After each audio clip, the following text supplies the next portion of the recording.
आज भी जीवित है भगवान श्री राम का वंशज। जानिए कहाँ रहते हैं और क्या करते हैं काम। भगवान श्री राम को लेकर लोगों के मन में आज भी ये प्रश्न है कि आखिर श्री राम के बाद उनका वंश किस प्रकार बढ़ा और उनके वंशज आज कहाँ हैं। तो आइए आपको बताते कौन है श्री राम के वंशज और कहाँ हैं। और एक राज परिवार ऐसा है जो खुद को भगवान श्री राम का वंशज मानता है और सारे सबूत भी उन्होंने दिए हैं, इसलिए वीडियो को आखिरी तक ध्यान से जरूर देखिएगा। दरअसल भरत जी के 2 पुत्र थे, तार्क्ष और पुष्कर। लक्ष्मण जी के पुत्रों का नाम था चित्रांगद और चंद्रकेतु। शत्रुघ्न जी के पुत्र थे सुबाहु और शत्रुघाती और प्रभु श्री राम के पुत्र थे लवकुश। जब भगवान श्री राम ने वानप्रस्थ लेने का निश्चय किया तब उन्होंने भरत जी का राज्याभिषेक करना चाहा, लेकिन भरत जी ने नहीं माने और ऐसे में कुश और लव का राज्याभिषेक किया गया। फिर श्री राम ने कुश को दक्षिण कौशल और अयोध्या राज्य सौंपा तो वही लव को पंजाब राज्य सौंपा। आज के तक्षशिला में तब भरत पुत्र तार्क्ष और पुष्करावती यानी पेशावर में पुष्कर सिंहासनारूढ़ थे, तो वही हिमाचल में लक्ष्मण पुत्र अंगद का अंगदपुर और चंद्रकेतु का चंद्रावती में शासन था।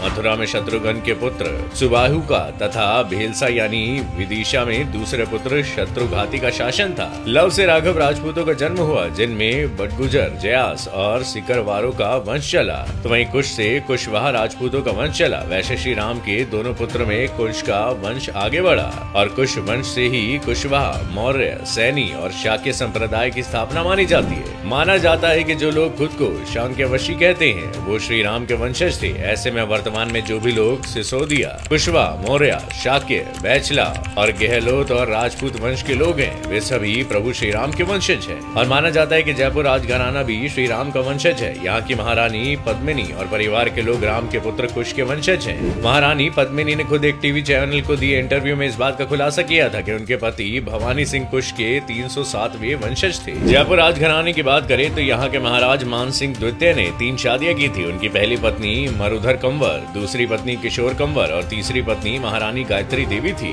मान सिंह और मरुधर कंवर से एक पुत्र का जन्म हुआ था जिसका नाम भवानी सिंह था। उनका विवाह राजकुमारी पद्मिनी से हुआ था। भवानी सिंह और महारानी पद्मिनी का कोई बेटा नहीं है, उनकी बस एक ही बेटी है जिसका नाम दिया कुमारी है। दिया ने नरेंद्र सिंह से शादी की है। दिया भाजपा की बड़ी नेत्री है। वो फिलहाल राजस्थान के डिप्टी सीएम की जिम्मेदारी संभाल रही है। उनके 2 बेटे हैं, पद्मनाभ सिंह और लक्ष्यराज सिंह। कई सालों पहले अयोध्या में राम मंदिर को लेकर चल रही सुनवाई के दौरान जब 9 अगस्त को हाई कोर्ट ने पूछा था कि क्या भगवान राम का कोई वंशज अयोध्या या दुनिया में है, तब राम लला के वकील ने कहा था पता नहीं। उस वक्त जयपुर के पूर्व राजघराने के महाराजा भवानी सिंह की बेटी दिया कुमारी ने दावा किया था कि उनका परिवार भगवान राम के बड़े बेटे कुश के नाम पर ख्यात कुशवाहा वंश के वंशज है। वही जयपुर राजघराने की पूर्व महारानी पद्मिनी देवी ने कहा था कि हम नहीं चाहते कि वंश का मुद्दा बाधा पैदा करे। श्री राम सबकी आस्था के प्रतीक है, इसलिए हम सामने आए हैं ये कहने को कि हाँ हम उनके वंशज है और इसके दस्तावेज सिटी पैलेस के पोथी खाने में है। इतना ही नहीं, साल 2019 में तो दिया कुमारी ने राम वंशावली को पहली बार मीडिया के सामने भी पेश किया था। इस वंशावली में श्री राम के वंशज के सभी पूर्वजों के नाम कर्मानुसार लिखे हुए थे।